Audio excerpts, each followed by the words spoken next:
এই দুনিয়া চিরস্থায়ী নয়। তোমার শেষ যাত্রা কত দূরে? আমরা প্রতিদিন ঘুম থেকে উঠি, কাজ করি, ফোন চালাই, টাকা রোজগার করি, কিন্তু একবার কি ভেবেছি এই জীবন একদিন শেষ হয়ে যাবে?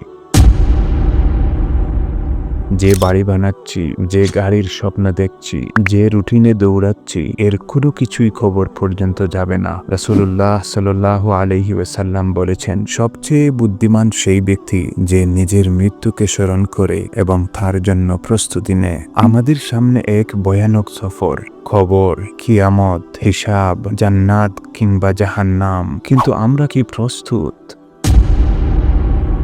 মনে রাখুন, একদিন আপনার নাম ধরে বলা হবে, ওই ব্যক্তিকে কবরস্থানে নিয়ে যাও, তার কাজ শেষ। তখন আর ফোন, টাকা, ফলোয়ার কিছুই কাজে আসবে না। কিন্তু যেটা কাজে আসবে, রাতের একাকী সিজদা, কুরআন তিলাওয়াত, গোপনে করা সদকা এবং একা একা নীরবে রবের কাছে প্রার্থনা করা। এইসব ছোট আমলই হবে আপনার সবচেয়ে বড় সম্পদ। আল্লাহ বলেন, প্রতিটি প্রাণকেই মৃত্যুর স্বাদ গ্রহণ করতে হবে। তাই আসুন, দুনিয়াকে ভালোবাসি ঠিকই, কিন্তু আখিরাতের প্রস্তুতি ভুলে না যায়। আল্লাহ আমাদের ঈমানের সাথে মৃত্যু দান করুন। আমিন। ভিডিওটি ভালো লাগলে অবশ্যই একটি লাইক দিয়ে চ্যানেলটি সাবস্ক্রাইব করবেন।